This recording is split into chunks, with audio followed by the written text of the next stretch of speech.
ಬನ್ನಿ ಈಗ ನೋಡೋಣ ದ್ವಾದಶ ರಾಶಿಗಳ ರಾಶಿ ಫಲವನ್ನ. ಮೊದಲಿಗೆ ಮೇಷರಾಶಿ. ಉದ್ಯೋಗ ಮತ್ತು ವ್ಯವಹಾರದಲ್ಲಿ ಉತ್ತಮ ಪ್ರಗತಿ ಇದೆ. ಆರೋಗ್ಯದ ಕಡೆಗೆ ಗಮನ ಹರಿಸಿ, ಹೊಸ ಅವಕಾಶಗಳು ಸಿಗುತ್ತವೆ. ವೃಷಭ ರಾಶಿ. ಕುಟುಂಬದವರ ಬೆಂಬಲ ಸಿಗಲಿದೆ. ಹಣಕಾಸಿನ ವಿಷಯದಲ್ಲಿ ಲಾಭದ ಸಾಧ್ಯತೆ. ಅನಗತ್ಯ ಖರ್ಚು ಮಾಡಿ.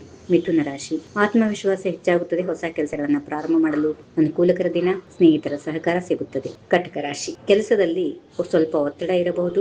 ತಾಳ್ಮೆಯಿಂದ ನಿರ್ಧಾರ ತೆಗೆದುಕೊಂಡ್ರೆ ಯಶಸ್ಸು ನಿಮ್ಮದಾಗುತ್ತದೆ. ಸಿಂಹ ರಾಶಿ. ಗೌರವ ಮತ್ತು ಪ್ರತಿಷ್ಠೆ ಹೆಚ್ಚಾಗಲಿದೆ.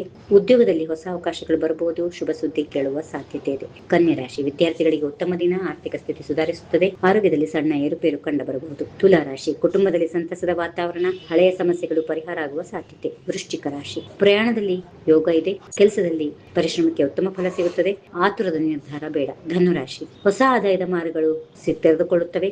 ಆತ್ಮೀಯರೊಂದಿಗೆ ಉತ್ತಮ ಸಮಯ ಕಳೆಯುವ ಅವಕಾಶ ಇದೆ. ಮಕರ ರಾಶಿ. ಜವಾಬ್ದಾರಿಗಳು ಹೆಚ್ಚಾಗುತ್ತವೆ. ಸಹೋದ್ಯೋಗಿಗಳ ಸಹಕಾರದಿಂದ ಕೆಲಸಗಳು ಸಂಪೂರ್ಣವಾಗಿ ಪೂರ್ಣಗೊಳ್ಳುತ್ತವೆ. ಕುಂಭರಾಶಿ. ಅದೃಷ್ಟದ ದಿನ. ಹೂಡಿಕೆ ಮಾಡುವ ಮೊದಲು ಯೋಚಿಸಿ. ಆರೋಗ್ಯದ ಕಡೆಗೆ ನಿರ್ಲಕ್ಷ್ಯ ಬೇಡ. ಕೊನೆಯದಾಗಿ ಮೀನರಾಶಿ. ಮನಸ್ಸಿಗೆ ನೆಮ್ಮದಿ ಸಿಗುತ್ತದೆ. ಕುಟುಂಬ ಮತ್ತು ಉದ್ಯೋಗ ಎರಡರಲ್ಲೂ ಉತ್ತಮ ಫಲಿತಾಂಶ ಕಾಣಬಹುದು. ದೇವರ ಸ್ಮರಣೆಯಿಂದ ದಿನವನ್ನ ಪ್ರಾರಂಭಿಸಿ. ಸಕಾರಾತ್ಮಕ ಚಿಂತನೆಗಳು ಮತ್ತು ತಾಳ್ಮೆ ನಿಮ್ಮ ಯಶಸ್ಸಿನ ಗುಟ್ಟಾಗುತ್ತದೆ. ಧನ್ಯವಾದಗಳು. If you like this video ಬೇಗ ಲೈಕ್ ಮಾಡಿ, ಕಾಮೆಂಟ್ ಮಾಡಿ, ಶೇರ್ ಮಾಡಿ ಹಾಗೂ ಯೋಯೋ ಟಿವಿ ಕನ್ನಡವನ್ನು ಸಬ್ಸ್ಕ್ರೈಬ್ ಮಾಡಿ.